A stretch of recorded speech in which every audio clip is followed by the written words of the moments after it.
Comecei esse trabalho segunda-feira para uma das turmas de bordado. A proposta é que cada uma de nós componha um sol, com os pontos que cada uma quiser. Afinal, o respeito à diversidade é fundamental em qualquer área que seja. E é muito importante que nós, artistas e professores, sempre façamos referência a isto. Eu comecei aqui com o ponto meio chevron e agora eu estou fazendo o ponto creta. Notem que eu comecei com um tom bem clarinho de amarelo e agora eu já passei a usar um tom um pouquinho mais escuro. Este amarelo me remete à cor, ao trecho da nossa bandeira brasileira e que alude ao nosso ouro, às nossas riquezas, de forma metafórica, é claro. E eu fico pensando que em tempos de polarização como este que nós estamos vivendo, eu, como artista, gostaria de convidar todas as pessoas que fazem uso das suas mãos e da sua criatividade para nos unirmos em prol da cultura e da arte, tão relegadas a quinto, sexto planos, ou nenhum plano, o que foi pior nestes 4 últimos anos. Que nos unamos para que, de novo, o nosso trabalho seja valorizado. E não apenas o nosso trabalho. Um povo inculto subordina-se aos mandatários. Nós precisamos de projetos que estimulem a educação, para que cada vez mais jovens de baixa renda possam ingressar nas universidades, que possam desenvolver projetos alternativos, que possam expressar livremente a sua criatividade. Agora, quero falar com vocês como profissional da saúde. Quero falar com os colegas, com médicos, com enfermeiras e enfermeiros, anestesistas, com as pessoas que travaram ali no fronte uma árdua batalha para salvar vidas ao longo da pandemia da Covid-19 e que testemunharam as milhares e milhares de mortes que poderiam, sim, ter sido evitadas se as autoridades reconhecessem a sua gravidade a tempo, o que todos nós sabemos que não foi o caso. E além de tudo, que os seus familiares, as pessoas que perderam seus entes queridos, não tivessem sido alvo de chacota do nosso presidente da República, do representante maior da nação, sem a menor compostura, sem o menor brio, fazer graça com a desgraça do seu povo. Muitos deles responsáveis por ele ter sido eleito, o que não foi o meu caso, evidentemente. Então, eu quero pedir para estes profissionais que viram de perto a morte, que perderam não só pacientes, mas familiares também, porque sabemos de muitos cuja pandemia se alastrou e invadiu as próprias casas destes profissionais. Pensem a respeito. Que futuro nós queremos para este país? O descaso absoluto com a saúde, com corte de verbas, com negacionismo de que está tudo bem. Um país que tem milhões e milhões de pessoas passando fome não é um país saudável. Não é um país onde o mandatário se preocupa com a qualidade de vida da população mais vulnerável. Desta parcela do povo que luta diariamente e arduamente pela sobrevivência. Então, o meu pedido para vocês é que reflitam, para que tenhamos todos um futuro próximo muito melhor.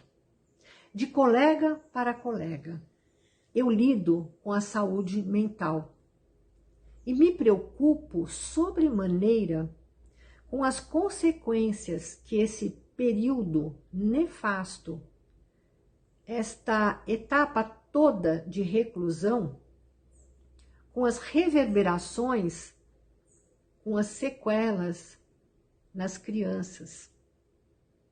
E acredito que vocês, que os profissionais que tiveram contato com estes pacientes, tenham uma preocupação semelhante, porque até agora não temos como avaliar a extensão das sequelas derivadas desta enfermidade Covid-19. Pensem nisso.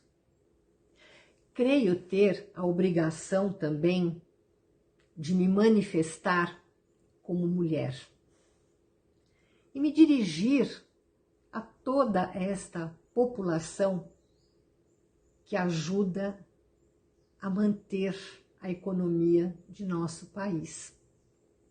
Quero falar com vocês também pedindo para terem um momento de paz, de reflexão e terem a consciência de que não se trata agora de este ou daquele lado.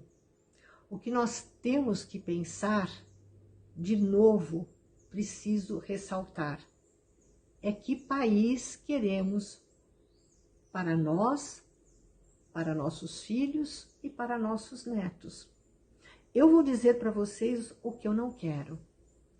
Eu não quero um país onde os representantes que estão na Câmara, enfim, se pronunciem de maneira completamente destemperada e ignorante, falando barbaridades, sem a menor censura.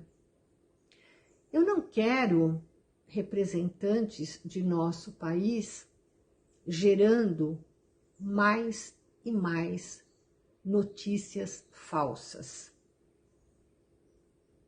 construindo toda uma rede de intrigas que envolve as pessoas e faz as mais ingênuas acreditarem naquilo. Isto eu não quero para o meu país. Eu não quero que aquele que está no Planalto fale das mulheres, porque está falando de mim também, de uma maneira completamente desrespeitosa, de uma maneira jocosa, que eu tenho até prurido de repetir. Basta vocês acessarem a internet e vocês sabem o que esta pessoa pensa e como age em relação às mulheres. Só vou mencionar rapidamente este último episódio gravíssimo, que eu espero tenha consequências, que as autoridades responsáveis por apuração rigorosa dos fatos, do desrespeito à lei, tomem as devidas providências. Esta narrativa que este senhor colocou no ar, com as pessoas em volta rindo, como se aquilo fosse muito, muito engraçado. Quando ele faz esse comentário a respeito das crianças quase adolescentes venezuelanas, com certeza ele afirma que estavam em busca de um programa, mas ele entrou naquela casa. Ele percebeu que havia, segundo o relato dele, não há a menor prova disso até o momento. Hoje se sabe, como sempre acontece, que ocorreu uma distorção dos fatos, como é bastante comum. Só que, ainda que fosse verdade, digamos que fosse verdade, e não apenas a alucinação de um sujeito de quase 70 anos que precisa, diante dos seus comparsas ali reunidos, provar a sua masculinidade em declínio. Se ele fosse de verdade um representante da nação, ele teria aberto imediatamente um inquérito para apurar os fatos. Isto ele não fez. Ele fez piadinha, como sempre ocorre. Então, eu quero, sim, convocar as mulheres para que peguem estes dados e não se apressem. E não se deixem levar por comentários ou por julgamentos superficiais. Vão atrás de informações. Vão atrás de informações. Hoje temos toda a condição de buscar informações, não apenas através do Google, mas conversando com aqueles que pensam diferente, para dar uma chacoalhada no raciocínio, para perceber outras possibilidades, para não ficar fechada dentro de um mesmo circuito repetitivo, reproduzindo sempre as mesmas falas que você ouviu, mas que você não sabe se são verdadeiras ou não. Então, por favor, pensem o que vocês querem para o amanhã. Termino este vídeo voltando à imagem do meu bordado, onde vou inserir outras nuances. Um amarelo mais escuro, um laranja e um vermelho, como o fogo que devasta as nossas florestas e dizima os nossos animais e a flora também. Brava gente brasileira, longe vá o seu temor servil. A liberdade há de raiar novamente no horizonte do Brasil.